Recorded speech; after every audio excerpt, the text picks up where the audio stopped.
Hola, muy buenas, ¿qué tal? ¿Cómo andan? Espero que se encuentren muy bien. Para los que no se han enterado, el día de hoy comenzó la Olimpiada Mundial de Ajedrez en la India. Tenemos representantes tanto en el equipo femenino como en el equipo masculino. Desde ya desearle el mayor de los éxitos a nuestros compatriotas y que tengan una muy linda experiencia. El día de hoy les traigo una partida del gran maestro Cristóbal Enríquez, que es nuestro primer tablero en masculino. Un jugador con 2620 de los FIDE. Y que se enfrentaba ante un rival de Kenia, ese era el equipo rival, de apellido Namale. Así que vamos a ver qué tal fue la partida. Cristóbal juega con E4, su oponente juega C6, D4 y el rival, juega una defensa Caro-Kann. En este momento Cristóbal realiza el movimiento F3, un movimiento bastante interesante, la verdad. La jugada que más se ha realizado en esta posición es E6, que está graficado en verde. Sin embargo, conozco alguna línea interesante acá. Por ejemplo, peón por peón y acá E5. Una idea bastante interesante. Fíjense que si las blancas aceptan comer en E5, por ejemplo, peón por, las negras se irían con dama H4 y ciertamente tendrían una posición muy activa, ya que tendría que mover el rey y bueno, la verdad que el blanco está peor. Entonces, por ejemplo, a E5 acá existe caballo F3 y por ejemplo después de por D4, alfil C4 y podemos ver que la posición es muy dinámica para las blancas, ¿no? Tienen un alfil golpeando en F7, si se enroca la torre de F1 queda también mirando ahí con rayo X el punto F7, así que el negro estaría en cierto peligro. Sin embargo, creo que el oponente de Cristóbal se confunde un poco. Juega peón por peón. Perdón, juega peón por peón acá. Peón por peón. Y después de F por E4 realiza el movimiento dama B6. Que ciertamente me parece un error. Y que creo que el rival se confundió. Porque, ok, en esta posición después de F3, dama B6 es muy interesante. Y creo que es precisa. Por ejemplo, fijémonos que ahora la idea del negro es la siguiente. Por ejemplo, si yo hago un desarrollo normal, como caballo C3, después de D por E4, F por E4, las negras disponen del movimiento E5. Y lo que sucede es que si yo, me están golpeando el centro, de alguna manera tengo que reaccionar. Por ejemplo, puedo aceptar el peón de E5, si hago D por E5. Ahora las negras siguen con alfil E6. Y fíjense que está amenazando caballo D7 y enroque largo. Y las negras tendrían mucha actividad. El alfil de F8 sale libremente por la diagonal, ¿verdad? Tiene aquí una muy buena diagonal, casillas muy útiles. El caballo en D7 va a amenazar comer en E5, probablemente esa casilla sería perfecta para él. Obviamente el blanco va a tratar de hacer caballo F3 y esas cosas, pero la verdad es que es una posición muy activa y muy coordinada para las negras. ¿Cuál es la diferencia de hacer primero peón por peón, que fue lo que jugó el oponente de Cristóbal? Es que claro, cuando él come primero en E4 y después de F por E4 y hace dama B6, que fue el movimiento que realiza, ahora Cristóbal tiene caballo F3 y ciertamente E5 ya no es posible, porque de alguna manera ya no voy a comer de peón, la casilla de 5 está muy bien protegida y no le da tiempo al negro. Por ejemplo, si el negro lo intenta de todas maneras y juega caballo D7 para seguir con E5 y más o menos llegar a una posición con cierta similitud, que tampoco es porque el alfil de la negra estaba en E6, mucho más centralizado como en la variante anterior, pero si lo intenta, digamos que ahora el blanco dispone de E5, ganando espacio y simplemente bloquea totalmente la posibilidad de que el negro haga E5.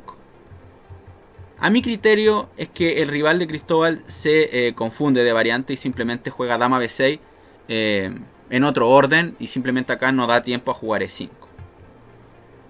Caballo F3 y caballo F6. La verdad que las negras ya están en ciertos problemas. Creo que en este orden de jugada la dama en B6 no tiene mucho sentido, la verdad. El Cristóbal con fuerza juega E5 y su rival retrocede. Caballo D2 Y bueno, la idea es llevar, por ejemplo, el caballo a C4, ¿no? Ya estar preguntándole a la dama realmente qué hace en esta casilla. Y bueno, va ganando tiempo para ir generando ventaja de espacio. Alfil F5, caballo C4, dama C7 y alfil D3.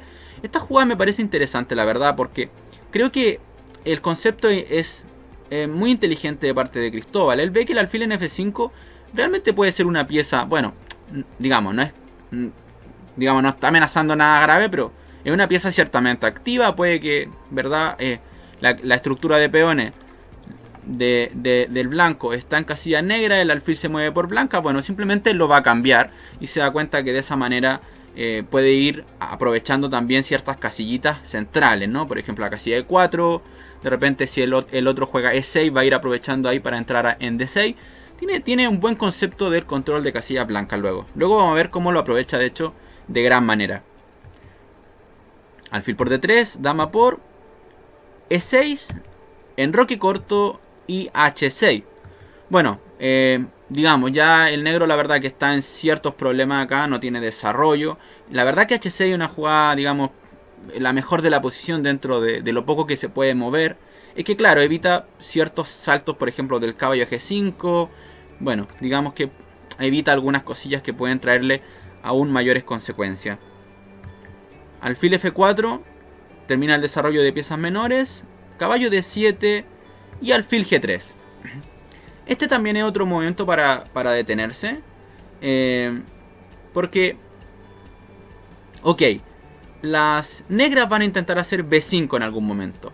Para tratar de luchar también un poco por las casillas blancas. Por ejemplo, B5, caballo B6, tratar de jugar, no sé, caballo E7.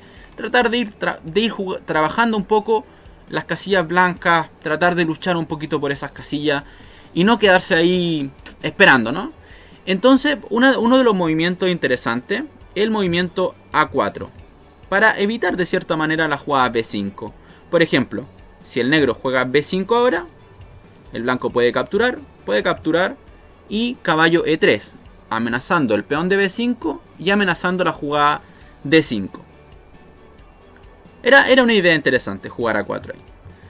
Sin embargo, Cristóbal juega alfil G3. Juega alfil G3, que la verdad es un movimiento también que plantea, bueno, cierta tensión en el centro. Le da paso a la torre en la columna. La verdad que es una jugada que obviamente no va a empeorar ni mucho menos su posición. El negro juega B5. Caballo E3 de Cristóbal. Y caballo B6 del negro. Cabe mencionar que en este momento, cuando las negras hacen B5, podía jugar caballo D6 jaque. Y por ejemplo, si alfil por tiene que hacer peón por y dama B6. Es verdad que, bueno, el peón queda en D6 un poco acuñando la posición. Pero me parece muy bien el concepto que utiliza Cristóbal, ¿no? Lo que pasa es que dice, bueno, a ver, tengo ventaja de espacio, ¿verdad? Tengo un peón en E5 fuertísimo. Hay control de algunas casillas blancas. La lucha va a ser por las casillas blancas. Y bueno, tiene obviamente ventaja posicional.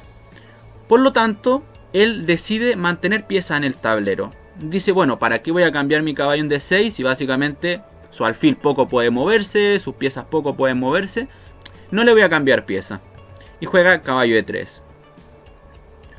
Entonces, bueno, caballo B6 juega el negro, tratando un poco de luchar por las casillas blancas, como lo mencionábamos anteriormente. Y ahora viene este movimiento que la verdad es un movimiento que tiene un razonamiento. Vamos a ver lo que quiere. Cristóbal quiere jugar B3 y C4. Básicamente él quiere jugar C4 en algún momento, para controlar con todas sus piezas la casilla D5. También porque si el peón avanza a C5, por ejemplo, tendría mucho dominio sobre la casilla D6. Y básicamente cada vez va atando un poquito más a las piezas del negro. Entonces, bueno, Cristóbal dice, hago A4 y sacrifico un peón para controlar estas casillas centrales. La verdad es que es algo muy difícil de comprender a priori, pero tiene mucho sentido luego, nos vamos a dar cuenta. Por ejemplo, fíjense que si él hace B3 para jugar C4, su rival tiene caballo D5. Y ahora, si él juega C4, el rival podría jugar caballo por E3, dama por y caballo E7. Y de repente el negro podría incluso comenzar a luchar por la partida. Ya no sería que su posición esté rotundamente perdida, ni mucho menos. La diferencia con A4 es que, claro, formo tensión en B5, obligo a que el negro tome una decisión, porque si no le gano material, le gano un peón, y prácticamente lo obligo a comer de caballo. Ciertamente, si come de peón, puedo jugar C4 inmediatamente, ¿no? Entonces, come de caballo, le hago B3, caballo D5, caballo D2, y ahora, si por ejemplo el rival juega caballo D5, Cristóbal podría responder con caballo E4. Fíjense lo que está sucediendo. Es que no le permite de ninguna manera ahora sacar su caballo por E7 a su oponente con la jugada caballo E4. Por lo tanto, el negro se queda prácticamente atado en esta posición y tiene que jugar caballo E7 para poder desarrollarse. Entonces, básicamente ahora, Cristóbal juega C4 y ha dominado completamente la casilla D5. Por lo tanto, al no tener la lucha por la casilla D5 el negro, entonces él va a poder continuar, por ejemplo, con caballo E4 y apoderarse de la casilla D6 o, como fue en la partida, incluso sacrificando un caballo en F6. Recordad también un factor súper importante, es que el rey del negro está en el centro. Entonces, si yo mantengo toda esta presión central, en algún momento la posición, si se llega a abrir, porque tengo mis piezas de una manera muy coordinada en el centro, es que realmente el rey negro va a recibir ahí un ataque demoledor. Por lo tanto, en un momento el rey trata de enrocarse, pero vamos a ver cómo Cristóbal ya estaba listo para poder sepultarlo. Dama D7 juega el negro, caballo E4 juega Cristóbal, caballo C8 y alfil H4. Este movimiento también es muy sutil, básicamente quiere intentar cambiar su alfil por el alfil del negro y de esta manera va a notarse también mucho más la ventaja en esas casillas, ¿no? El control que tiene gracias a su peón fuerte en E5, peón baluarte, ¿no? Peón por peón, alfil E7, cambia los alfiles y ahora C5. Tiene todo el control de las casillas negras ahora, hizo una transformación ahí. Caballo D7. También podía existir caballo D5. También era una posibilidad. Por ejemplo, si jugaba caballo D5 el negro, Cristóbal podía comer, peón por y caballo D6. Y probablemente esta posición fue la que le molestó a su oponente. Por ejemplo, después de caballo por, peón por. Y bueno, la verdad que estos dos peones pasados son realmente un problema, un dolor de cabeza, ¿no? Un problema muy grande. De todas maneras, quizá eso era un poquito mejor. Su rival se fue a D7. Y ahora este movimiento profiláctico. El negro tiene que enrocarse tarde o temprano. Las blancas tienen planes como torre F1, torre a F1 por ejemplo, caballo C4 para saltar a D6. Y ciertamente es que el rey negro no puede quedarse en el centro. Como decíamos antes, están todas las piezas del blanco ahí muy bien dispuestas. Así que el negro intenta escapar y juega en enroque corto. Y lo que pasa es que, claro, al jugar torre F4 la torre ya está lista para incorporarse al ataque en conjunto con los caballos, con la dama. Incluso la otra torre también se incorpora y lo que pasa es que ya la posición va a colapsar. Toby juega caballo G4. H5 del negro, caballo F6, caballo por caballo, caballo por caballo, peón por caballo y dama G3.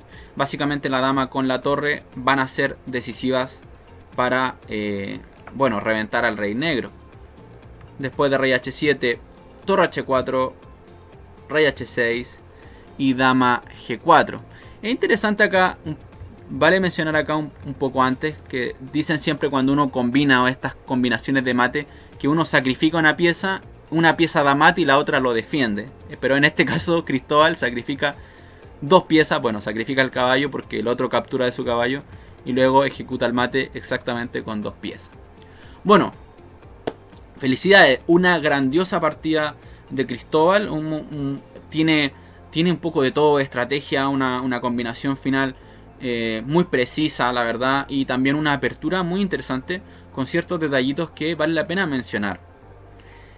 Nada, el día de mañana, bueno, había visto contra quién jugaban, hice un resumen, en la mañana me conecté, vi las partidas de todos los, por lo menos de todos digamos, los varones de la selección chilena, y también estuve viendo de algunos otros países de Latinoamérica.